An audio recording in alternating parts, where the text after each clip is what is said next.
Varios sucesos inexplicables están sucediendo a cada segundo, acontecimientos extraordinarios, muchas veces invisibles para el ojo humano. El mundo en el que vivimos no es el único que existe.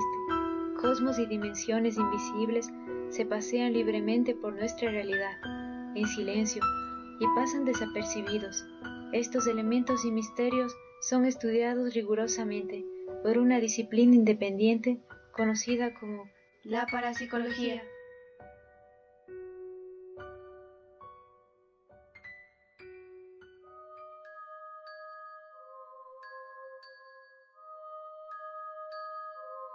La Parapsychological Association, o Asociación de Investigadores en Parapsicología más importante del mundo, creada por Joseph Rhine en 1957, define la parapsicología como el estudio científico de las anomalías aparentes de conducta y experiencia que existen, aparte de los mecanismos conocidos de comunicación entre organismos y medio ambiente. Para entender mejor esta ciencia, voy a contarles la historia de la parapsicología, la cual está dividida en 5 etapas que duran desde los inicios de la humanidad hasta la actualidad.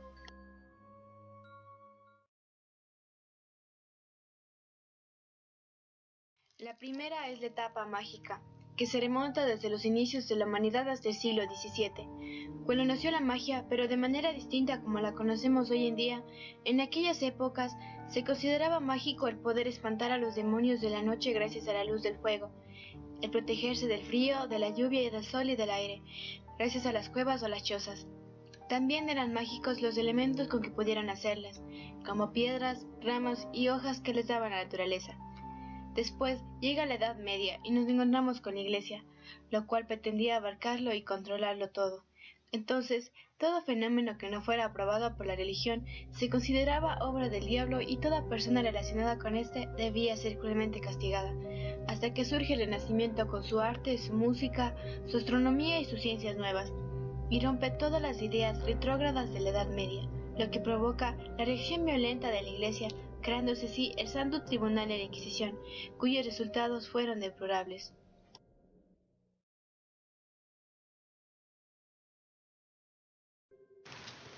Luego tenemos a la etapa magnética, que surge en el siglo XVII con las enseñanzas del Dr. Franz Mesmer. Existen 2 clases de magnetismo. El primero es el magnetismo mineral, que es la atracción que ejercen entre sí los metales y los minerales, y los fenómenos que provocan las corrientes eléctricas. El segundo es el magnetismo animal, que se refiere a la manera en que los animales atraen a sus presas o a su pareja, y en los fenómenos de hipnosis provocados a voluntad del hombre. Mesmer se centró en estudiar el magnetismo animal, y en 1779 publicó su libro acerca del mismo, en el cual afirmaba que de existir un fluido magnético intercomunicado con todos los elementos del universo, la enfermedad sería un desequilibrio de dicho fluido en el cuerpo humano, y la forma de curarla sería reconduciendo este fluido por medio de una especie de conducto para canalizar así el magnetismo desde el universo hasta el paciente. Pero después de varios experimentos fallidos, se llegó a la conclusión de que el fluido mesmérico no existe y fue considerado un fraude. Mesmer dejó París y vivió el resto de su vida en oscuridad. Aún así, sus ideas contaron con varios seguidores. El más famoso de ellos fue Armand-Marie Jacques de Chastenet, que en un futuro llegaría a ser considerado el fundador de la psicoterapia moderna. Armand descubrió la crisis perfecta, una especie de sueño en el que los pacientes obedecían los mandatos del magnetizador sin que pudieran recordar nada al despertar. Así llegó a la conclusión de que la eficacia curativa de este método dependía de 3 factores claves: la absoluta creencia en la eficacia de la cura, el deseo de curar y la relación entre el paciente y el terapeuta. Estos eran y son hoy en día los factores fundamentales del éxito psicoterapéutico. Así, gracias a la técnica desarrollada por Armand, el mesmerismo se extendió hasta los Estados Unidos, donde fue asociado con el espiritualismo. En tercer lugar, tenemos la etapa espiritista, que nace con la historia de las hermanas Fox en 1848. La historia cuenta que, el 11 de diciembre de 1847, John Fox se instaló en una vieja casa que había comprado en Hydesville, junto con su esposa y sus hijas Margaret y Kate.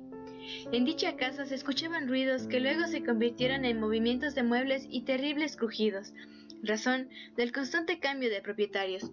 Al cabo del tiempo, los niños se familiarizaron con el fantasmal habitante de la casa, y un día quisieron comunicarse con él. Kate chasqueó los dedos y pidió una respuesta al espíritu, y éste respondió con un ruido. La madre, al saberlo, retó como prueba al espíritu a que diera tantos golpes como años sumaban las edades de sus hijas, y que entonces se oyeron una serie de golpes en respuesta. Con esto quedó demostrado que el presunto espíritu que había en aquella casa podía razonar y actuar ante una pregunta. Los Fox no tardaron en contarle esto a sus vecinos, y así fue corriendo la voz. Se ampliaron los métodos de comunicación y la gente fue acudiendo a casa de los Fox para sentarse en torno a la mesa y dejar que el espíritu se hiciera presente por medio de las dos hermanas. Con paciencia averiguaron que el difunto se llamaba Charles Ryan y que había sido asesinado en aquella misma casa. Les indicó que escarbaran en el sótano y allí encontraron sus restos, a los que dieron cristiana sepultura. Después de esto, Charles Ryan no volvió a molestarles. Pero, por culpa de estos acontecimientos, el pastor de la congregación los expulsó alegando que todos ellos estaban poseídos por el diablo. Así que fueron a vivir a Rochester y allí volvieron a manifestarse las facultades psíquicas de las dos niñas. El espíritu de Charles Ryan le siguió hasta su nuevo hogar y allí se avino a contestar a cuantas preguntas quisieron hacerle las personas que fueron acudiendo a aquella casa interesadas por sus familiares difuntos. Un día, los reunidos decidieron juntar sus manos para unir fuerzas mentales, y ante el asombro de todos, la mesa comenzó a temblar y elevarse del suelo. Esto hizo que la fama de las niñas creciera todavía más, y su hermana mayor vio la posibilidad de hacer negocio con esto. Así que crearon un consultorio espiritista. Esta idea entusiasmó a los vecinos, que no les importaba desembolsar algo de dinero con tal de poderse comunicar con sus amados difuntos. De esta manera, el dinero empezó a entrar fácilmente en aquella casa, siendo administrado por la hermana mayor de Kate y Margaret. Se compraron una casa donde recibir a sus clientes como merecían, pero aún así la casa pronto les quedó pequeña y tuvieron que trasladarse a Nueva York. Solo habían pasado 4 años con todo esto, cuando ya se celebraba el primer congreso espiritista a nivel nacional en Ohio. Había ya más de 10,000 mediums en todo el país, con la facultad de comunicarse con entidades del más allá. Pero claro, esto no era el agrado de todos, en especial del clero, médicos y científicos escépticos, y así empezaron a dar explicaciones y demostraciones de cómo todo era puro fraude. Dieron explicación lógica a todos los ruidos y golpes atribuidos a los espíritus, diciendo que no eran más que contradicciones de los músculos en las piernas de las niñas, y en el año 1859, ante los miembros de la Academia de las Ciencias, el Dr. Schiff realizó una prueba de estas contradicciones sin que ninguno de los asistentes pudiera determinar de dónde procedían los ruidos. Pero de todas estas demostraciones y pruebas de fraude no sirvieron para nada ni consiguieron desalentar a los adeptos incondicionales al espiritismo. Muy al contrario, esta doctrina fue en aumento y aparecieron nuevos profetas en América y Europa. Salían videntes y medium dotados de poderes sobrenaturales hasta debajo de las piernas. La gente necesitaba imperiosamente tener noticias de sus familiares fallecidos y no era fácil complacerlos. La corriente espiritista estaba en racha, todo el mundo creía fielmente en ella y tanto sacerdotes católicos como jueces o hasta científicos se adhirieron a ella. Pero les esperaba una gran desilusión. La propia Margaret Fox, que ya contaba con 50 años, declaró públicamente que en aquellos golpes eran una farsa, que les había hecho ellas mismas con los dedos de los pies. Aunque al poco tiempo desmintieron de nuevo esta declaración, fue otro duro golpe. Los fieles seguidores del espiritismo no hicieron ningún caso a estas declaraciones, ni quisieron nunca ver fraudes ni mentiras. El espiritismo había calado muy hondo en la sociedad, necesitaba de crecer a toda costa en una vida después de la muerte. Es así como nació y creció el espiritismo, una manera de comunicación con el más allá. En 1855, Allan Kardec se interesaba por este fenómeno y aporta nuevas pruebas, con la publicación del libro El libro de los espíritus. En 1857, las enseñanzas espiritísticas se hacen accesibles a todos. Históricamente se ubica en este año el nacimiento del espiritismo como doctrina propiamente dicha, de carácter científico, filosófico y moral. Durante 15 años, Allan Kardec estuvo recopilando y seleccionando las enseñanzas transmitidas por diferentes espíritus a través de medios de Francia y otros países de Europa.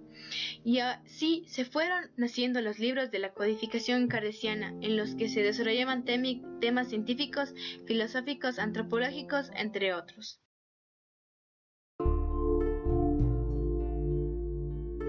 La cuarta es la etapa metapsíquica, que inicia en 1872 con Charles Ritchie.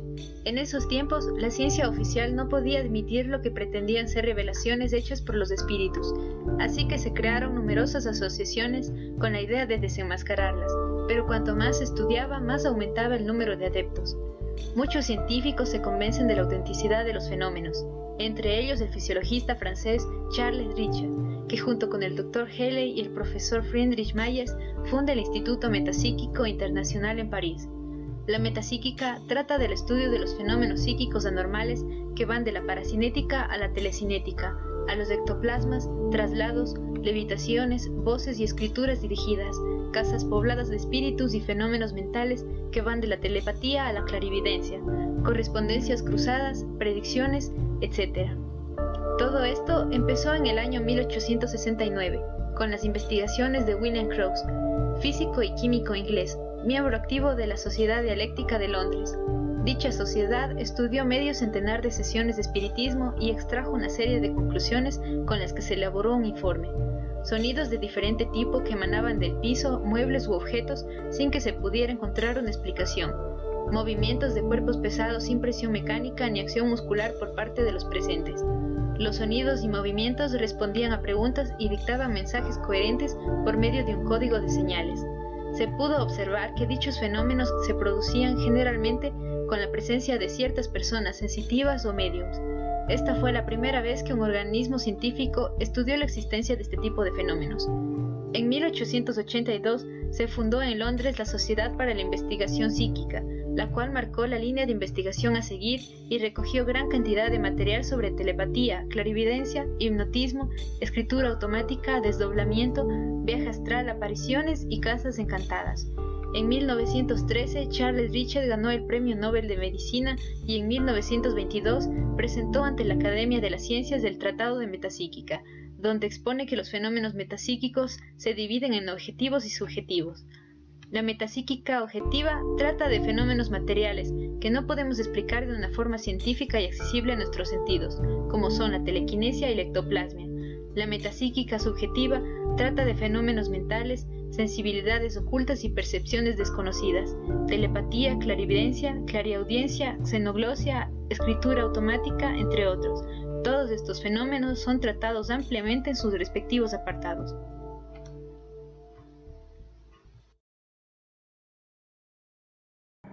La última, pero no menos importante, es la etapa parapsicológica que inicia alrededor del año 1930, mismo en el que se da por extinguida la metafísica.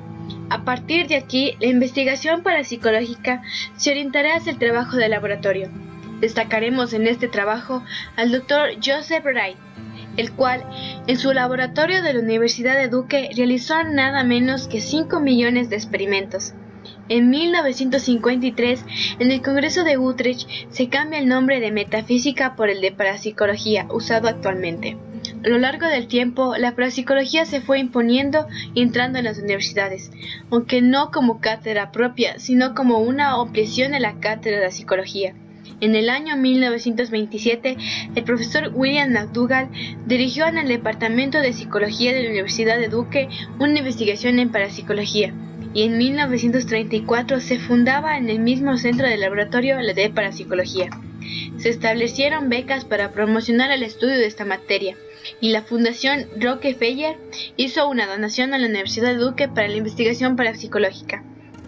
Da la impresión de que la parapsicología se hubiera impuesto en todo el mundo, pero, como todos sabemos, no ha sido así. Ha tenido épocas doradas y otras más decadentes. Ha contado con muchos seguidores, pero aún con más detractores. Quizá la culpa la tengan los mismos estudiosos del tema, que al no encontrar una investigación rigurosa y factible de algún fenómeno, lanzan teorías al azar e intentan explicarlo de alguna forma, que al ser evaluada y comprobando, no precisamente la falsedad del hecho, sino del razonamiento y del método de estudio aplicado, cae en un total desprestigio tanto el fenómeno como el investigador. Luego de haber contado la historia de la parapsicología, procedemos a decir que esta ciencia se divide en tres ramas, o mejor dicho, tres tipos de fenómenos paranormales. El primero es la percepción extrasensorial, el segundo es la interacción entre la mente y la materia, y el tercero, pero no menos importante, los fenómenos que sugieren la sobrevivencia después de la muerte corporal, es decir, que sugieren la vida después de la muerte. Cada uno de ellos es independiente de los otros, por lo cual vamos a describirlos brevemente a continuación. Percepción extrasensorial. La percepción extrasensorial es el nombre dado a la habilidad de adquirir información por medios diferentes a los sentidos conocidos. En total, el cuerpo humano posee 8 sentidos, pero tradicionalmente solo se habla del gusto, la vista, el tacto, el olfato y el oído, pero a estos se agregan 3 sentidos más, que son el equilibriocepción y la propiocepción. Por ello, la percepción extrasensorial se denomina a veces como sexto sentido. La percepción extrasensorial abarca varios fenómenos. A continuación veremos aquellos de los cuales se tiene conocimiento hasta ahora. La telepatía consiste en la comunicación directa de pensamientos o sentimientos entre una mente y otra, sin hacer uso de los medios sensoriales y sin tomar en cuenta la distancia que pueda haber entre el emisor y el receptor, ni los obstáculos materiales que se encuentran entre ambos. Hay dos tipos de telepatía, la instintiva y la intuitiva.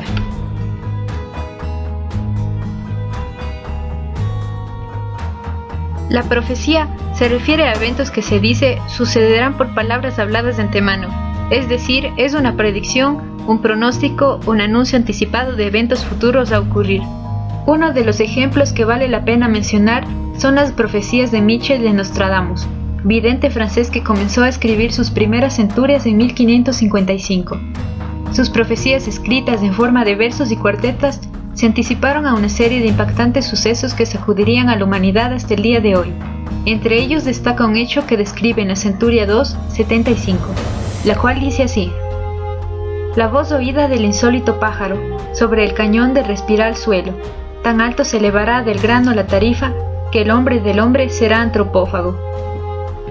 Esto parece referirse claramente al hecho del 13 de octubre de 1972. El avión abordado por tripulantes y el equipo de rugby All Christians, que iba camino desde Uruguay a Chile, sufrió un extravío de ruta y se estrelló en una zona llena de cañones y riscos en la cordillera de los Andes, por las cercanías del Monte Hilario. Desgraciadamente el rescate no llegó, estaban perdidos en la inmensidad granítica y helada. La mayoría ya habían muerto. Un alud de nieve había sepultado el avión y había asfixiado a otros más. Pero lo más dramático fue que instintivamente los sobrevivientes decidieron comerse los cuerpos de los ya muertos para sobrevivir, sin duda un hecho que marcó la humanidad. Cito nuevamente la profecía de Nostradamus: la voz oída del insólito pájaro, sobre el cañón del respiral suelo, tan alto se elevará del grano la tarifa, que el hombre del hombre será antropófago. La psicometría consiste en captar energía psíquica y transformarla en sensaciones o imágenes, es decir, es una transformación de energías.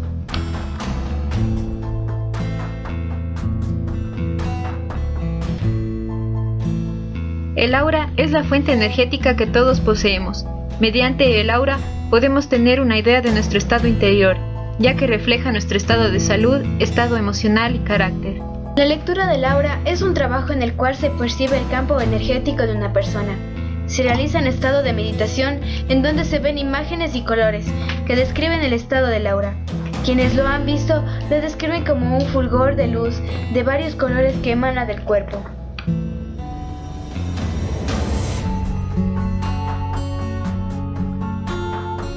La proyección astral es la sensación de estar flotando proyectado fuera del cuerpo. En algunos casos el sujeto puede experimentar la autoscopia, que es la posibilidad de ver el propio cuerpo desde el punto de vista externa. Muchas personas que la han experimentado la describen como una separación del cuerpo astral y el cuerpo físico. Bilocación o multilocación. La bilocación es la presencia simultánea de una persona en dos lugares diferentes, mientras que la multilocación es la presencia simultánea de una persona en varios lugares diferentes a la vez.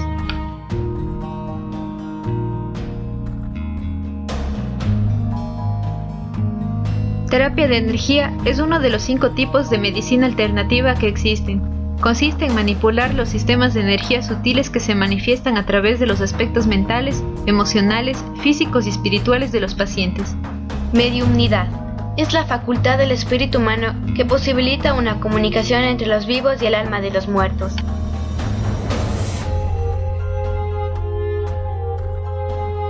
Precognición es la capacidad de conocer hechos con anterioridad a su acontecimiento, que no pueden ser deducidos a partir de información adquirida mediante los sentidos. La clarividencia es la capacidad para obtener información acerca de objetos, personas, lugares o eventos físicos a través de distintos medios de los sentidos humanos.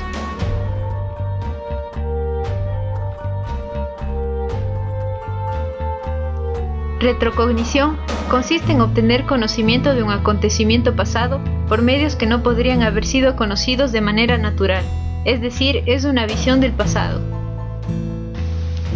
Visión remota. Se trata de una habilidad desarrollada para obtener conocimiento directo sobre objetos, personas y hechos, aunque el objetivo exista en cualquier espacio o tiempo. Interacción mente-materia. La interacción mente-materia es la capacidad de la mente para influir en la materia y en energía, sin causa mecánica observable y desafiando el espacio y el tiempo. Los fenómenos que pertenecen a la interacción entre la mente y la materia comúnmente se conocen como quinesis. A continuación, veremos aquellas de las cuales se tiene conocimiento hasta ahora.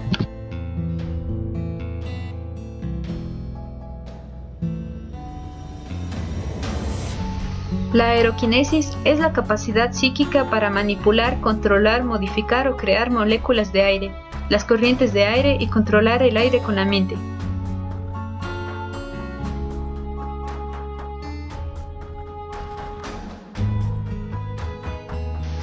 El aporte es la habilidad mental que permite al usuario materializar, hacer desaparecer o teletransportar un objeto.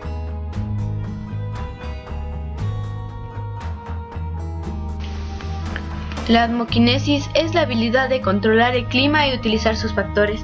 La atmoquinesis en sí tiene 3 factores o quinesis influyentes en ella, como son electroquinesis, aeroquinesis y termoquinesis.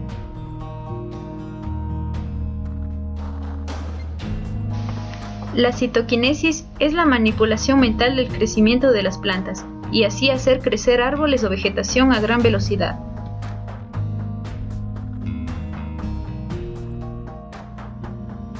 La crioquinesis se podría considerar como una habilidad que funciona extrayendo la energía térmica del objeto y enfriándolo, llevándolo incluso hasta la congelación.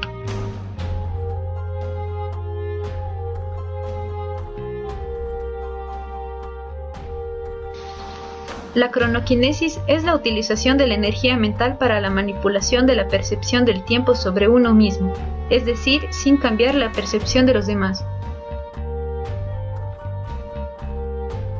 La electroquinesis consiste en manipular la electricidad o generarla. Este es uno de los poderes que se ejecuta de manera mental.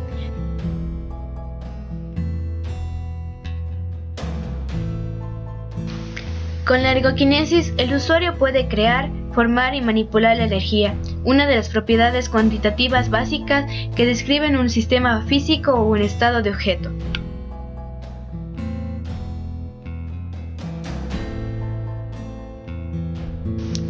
La fotoquinesis es el hecho del control total sobre los fotones o la fuerza lumínica de un origen semi-artificial creado por la absorción de sonido.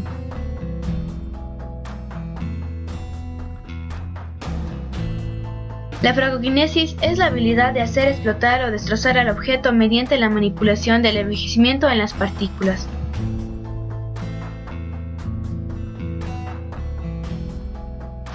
La geoquinesis es el poder que le permite a su usuario controlar la Tierra a su voluntad.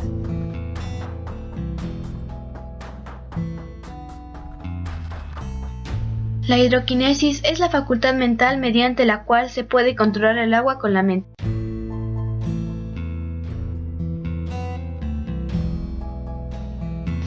La levitación es el efecto por el que un cuerpo u objeto se halla en suspensión estable en el espacio, sin mediación de otro objeto físico en contacto con el primero, todo ello bajo efectos de la gravedad.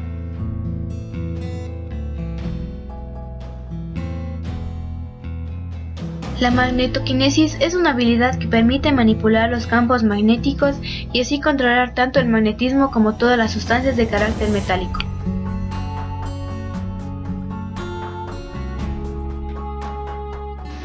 La piroquinesis es la habilidad de crear o controlar el fuego con la mente.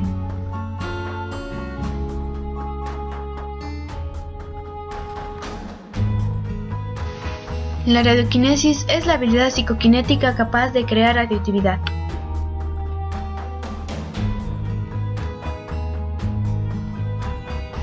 La sonoquinesis, o también llamada ecoquinesis, es la habilidad que le permite al usuario manipular las ondas sonoras. La persona con este poder puede generar un grito lo suficientemente fuerte como para afectar el oído de un humano.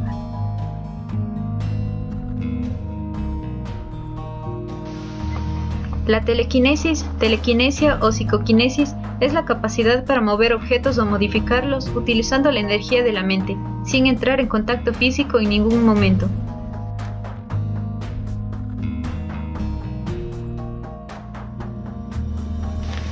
La termoquinesis es la capacidad de controlar y manipular mentalmente el calor, abarcando la capacidad de hervir y recalentar objetos o seres.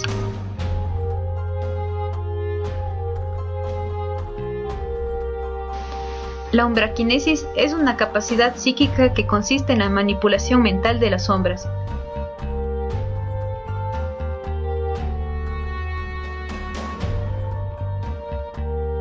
La radiestesia es la capacidad psíquica utilizada para localizar objetos, Fenómenos que sugieren la vida después de la muerte. Por último, tenemos a los fenómenos paranormales, que sugieren que hay vida después de la muerte. En esta parte del documental tenemos la presencia de fantasmas, espectros, espíritus, entidades, todos esos misterios que la ciencia aún no ha podido descifrar. Comencemos explicando lo que le pasa al ser humano al morir. Según uno de los principales investigadores de este fenómeno, el doctor en medicina y filosofía Raymond Moody, el proceso de fallecimiento es el siguiente. Primero, el paciente se siente flotar sobre su cuerpo y ve el dormitorio, el quirófano o el lugar en el que se encontraba e incluso oye la declaración de su propio fallecimiento. Después, siente que se eleva y que atraviesa un oscuro túnel mediante una escalera o flotando en el vacío y con una relativa rapidez. Ve aparecer una figura al final del túnel, que suele describirse como hermosa, blanca o transparente. A veces hay paisajes, voces o música. El paciente pasa a ser espectador. No siente dolor ni molestias, solo percibe una paz interior. Algunas personas, sin embargo, aseguran haber tenido experiencias terroríficas en el más allá.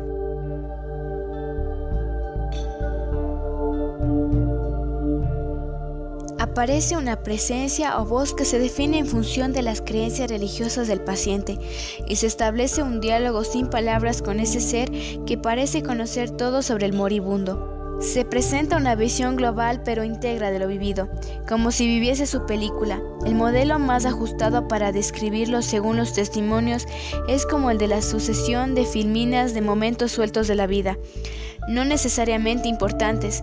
Esto se debe a que el cerebro desconecta las neuronas haciendo que los recuerdos se pierdan uno por uno, provocando lo que socialmente se conoce como ver la vida pasar frente a los ojos. El sujeto se ve delante de un obstáculo, una puerta o un muro, y toma conciencia de que aún no ha muerto, y aunque sigue sintiendo una paz y tranquilidad indescriptibles y acogedoras, se da cuenta y también eso le indican sus acompañantes que debe devolver.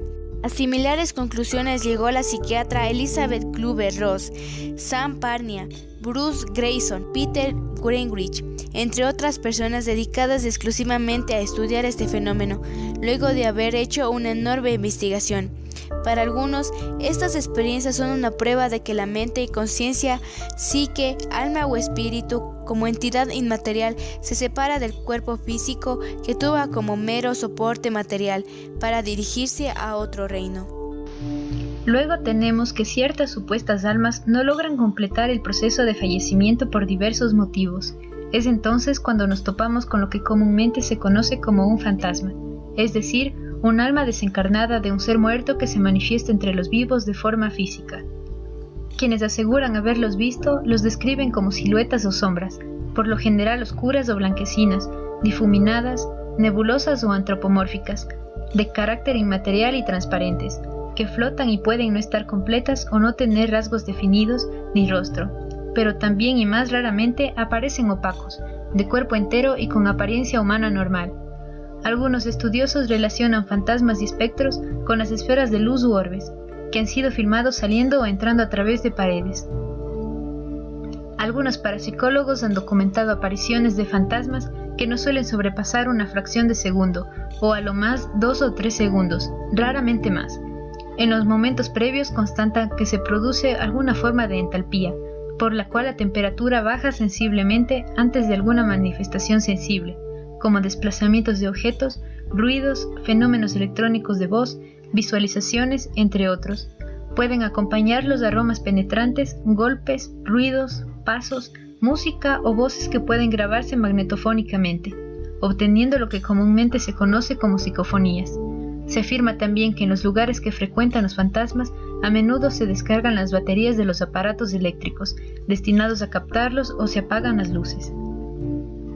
Con fundamento en estas investigaciones, algunos mecanismos tecnológicos han sido diseñados para transformar estas distorsiones electromagnéticas en sonido y así detectar fantasmas, obteniendo varios resultados sorprendentes a lo largo de la historia.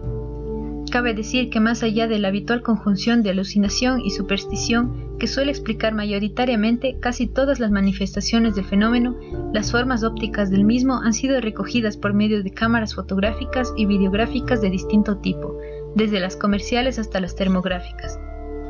Ciertas personas, los llamados clarividentes, mediums, ashanes o chamanes, dicen observarlos con frecuencia o poder comunicarse con ellos.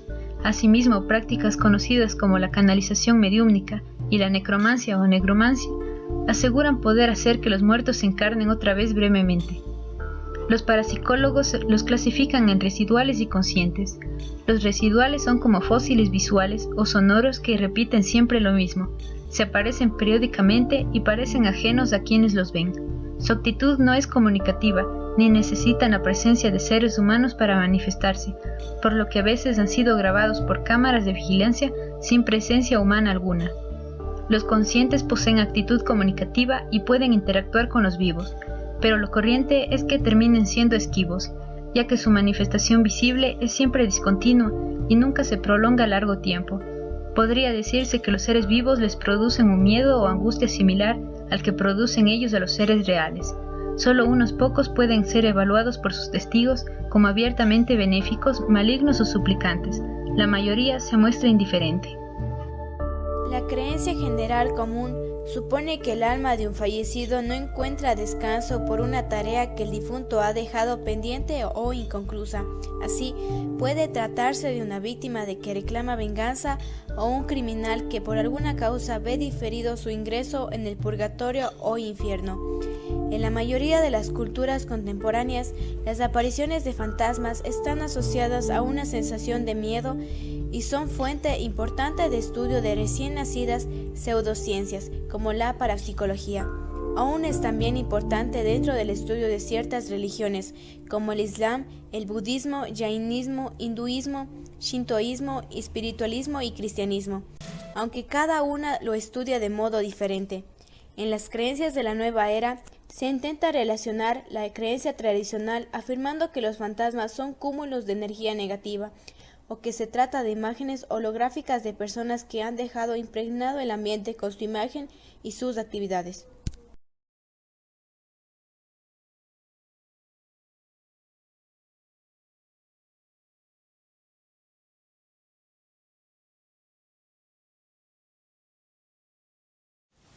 Buenas noches. Mi nombre es Jorge Monroy Selleri. Tengo 72 años de edad y me es un placer atender la solicitud de dos señoritas estudiantes sobre ciertas experiencias en realidad que parece que se salen un poquito de lo normal. Esta vez voy a contar una cuando yo tuve entre unos 25 o 26 años, o no menos inclusive, 22, 23. Cuando ingresé al colegio a los 12 años de edad, hice amistad con otro muchacho y ese año fuimos el uno para el otro, muy amigos. La química nos funcionó y fuimos excelentes amigos. Por un año estuvimos separados porque yo perdí el año y pasé al Manuel J. Calle, él continuó en el técnico.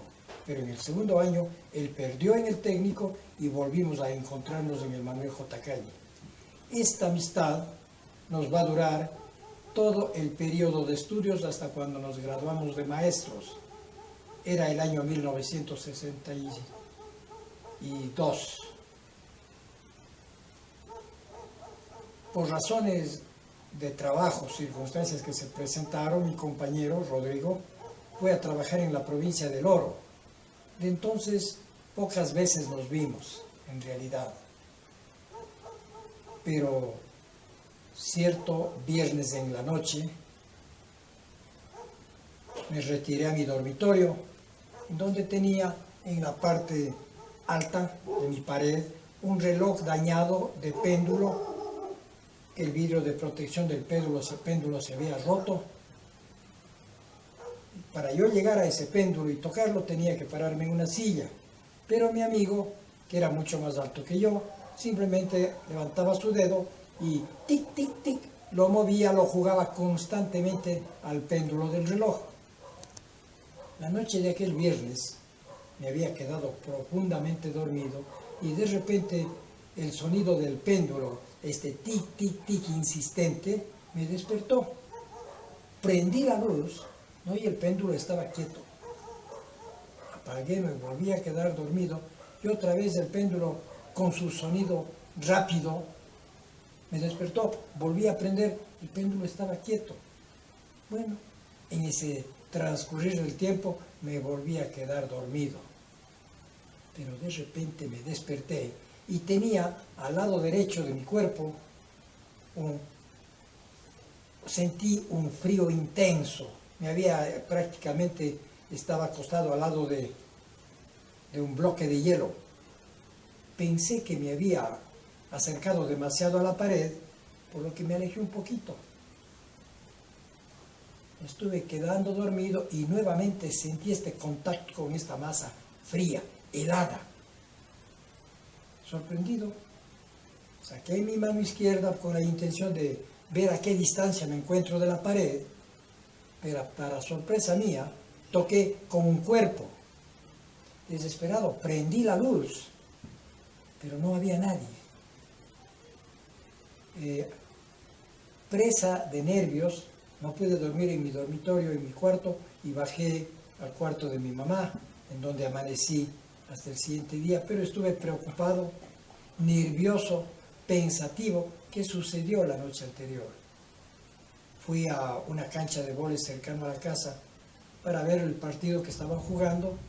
No he sido amigo de la apuesta, pero ese día aposté con la finalidad de concentrarme en algo, porque estaba realmente preocupado. Un amigo, Franz, estuvo sentado a mi lado, era llanita esa parte, estuvimos prácticamente sentados en el llano.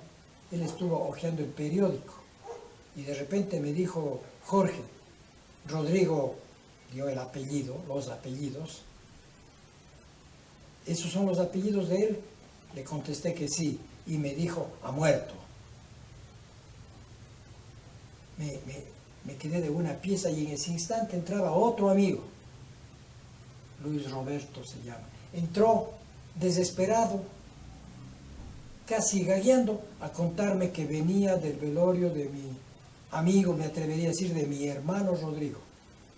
Esta experiencia sucedió cuando falleció el amigo que más cerca he tenido durante mi vida. Muchas gracias.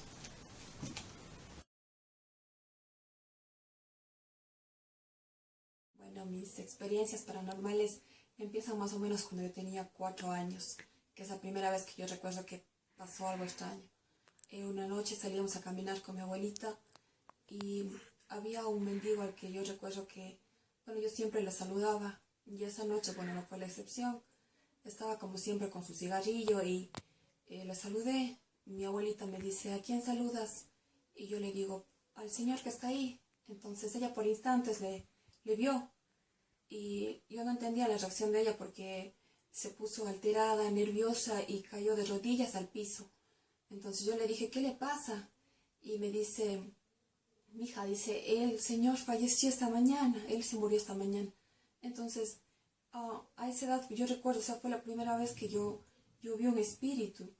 Y más adelante, en compañía de ella también, pude presenciar asimismo espíritus, sonidos extraños, cosas bien raras con ella. Y ya más adelante, toda mi vida fue así, fantasmas. Alguna vez con un grupo de amigos hicimos una caminata al Cisne. Entonces íbamos ya a la madrugada, como a las 3 de la mañana, subíamos una montaña y escuchábamos pasos delante de nosotros y enfocábamos con la linterna a ver si es que veíamos a la persona que iba delante de nosotros porque era totalmente oscuro y le pudimos ver a una persona totalmente vestida de jean y le queríamos dar alcance, entonces volvíamos a enfocar con la linterna y la persona desaparecía. Volvíamos a enfocarle, aparecía, le enfocábamos, desaparecía. Y bueno, éramos un grupo de 5 amigos que estuvimos juntos y no entendíamos cómo aparecía y desaparecía. Entonces, luego de que pasó como media hora nos empezamos como a dar cuenta de que algo extraño estaba pasando. Sobre todo cuando el que hoy por hoy es mi marido me dice, mira, al lado del camino había una cruz. Y ahí justo al lado de esa cruz fue cuestión de unos segundos y que pudimos verle, la mayoría de los que estuvimos en ese grupo le pudimos ver, estuvo ahí parado junto a la cruz, a la persona que estuvo con jean, totalmente vestido de jean. Entonces le vimos y fue una experiencia realmente escalofriante, aterradora. Entonces yo sí puedo dar fe de que realmente he visto, he presenciado cosas paranormales, como digo, espíritus y cosas que me han tocado ver. Y bueno, no he sido solo yo. Para mi suerte he estado en compañía de otras personas, por decir así. Esa ha sido mi experiencia.